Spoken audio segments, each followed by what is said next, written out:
Евангелие според Јован, 10 глава.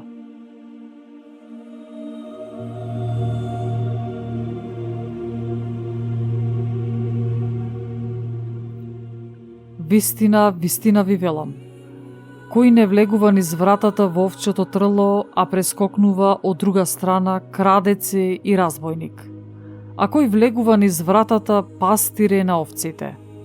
Нему враторот му отвора и овците го слушаат гласот негов. Тој ги вика своите овци по име и ги изведува. А кога ќе ги изведе овците своји, оди пред нив. Овците одат по него, бидејќи го познаваат гласот негов. А по туѓ човек не одат, туку ќе побегнат од него, зашто гласот на туѓиот не го познаваат. Оваа парабола им ја каже Исус, но тие не разбраа што беше тоа што им говореше. Тогаш Исус пак им рече: Вистина, вистина ви велам, јас сум вратата на овците. Сите кои што дојдоа пред мене кратци се и разбойници, но овците не ги послушаа. Јас сум вратата. Кој ќе влезе преку мене ќе се спаси, и кој ќе влезе и ќе излезе и пасиште ќе најде. Крадецот доаѓа само да украде, да убие и да погуби. Јас дојдов за да имаат живот и да го имаат во изобилие. Јас сум добриот пастир. Добриот пастир си го полага животот свој за овците. А наемникот, кој не е пастир и не е собственик на овците, ако види дека доаѓа волк, ги остава овците и бега, и волкот ги разграбува и ги распрснува овците. Наемникот бега, зашто е наемник и не се грижи за овците. Јас сум добриот пастир и ги знам моите и моите ме знаат мене. Како мене што ме познава Отецот, така и јас го познавам Отецот и животот свој го полагам за овците своји. И други овци имам, што не се од ова трло, и нив треба да ги приберам. И ќе го чујат гласот мој и ќе биде едно стадо и еден пастир. Затоа ме љуби Отецот, зашто јас животот свој си го полагам за да го примам пак. Никој не ми го одзема, туку јас сам од себе го давам. Имам власт да го дадам и власт имам пак да си го земам. Оваа заповед ја примив од својот Отец. И пак настана расправие меѓу јудејците заради овие зборови.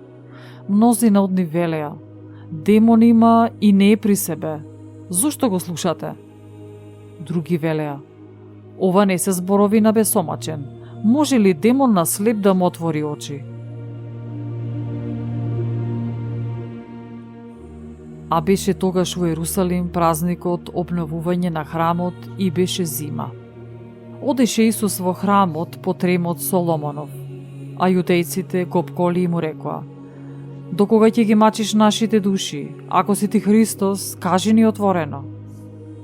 Исус им одговори: ви реков и не верувате. Делата што ги вршам јас во името на мојот Отец, тие сведочат за мене. Но вие не верувате, бидејќи не сте од моите овци, како што ви реков. Моите овци го слушаат мојот глас, и јас ги познавам, и тие одат по мене.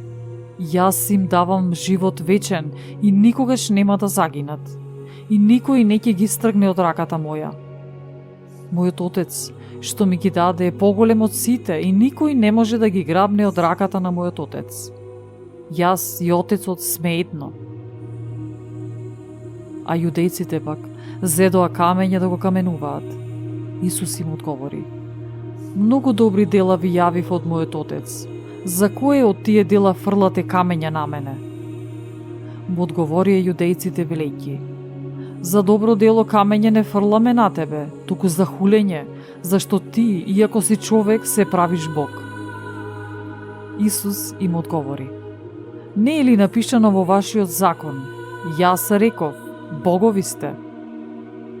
Ако тој ги нарече богови оние кон кои беше упатено Словото Божјо, а писмото не може да се урне, а на оној ли, кога го освети Отецот и го прати во светот, вие велите: хулиш на Бога? Дека реков: јас сум син Божји? Ако не ги вршам делата на мојот Отец, не верувајте ми. Ако пак ги вршам, макар што мене не ми верувате, На делата му и поверувајте, за да разберете и поверувате дека Отецот е во мене и јас сум во него. Сакаа пак да го фатат, но тој им се истргна од рацете нивни и пак отиде отаде Јордан, на она место каде што Јован крштеваше и остана таму. Мнозина дојдоа кај него и говореа: Јован не направи ни едно чудо, но се што рече Јован за него беше вистина. И мнозина таму поверуваа во него.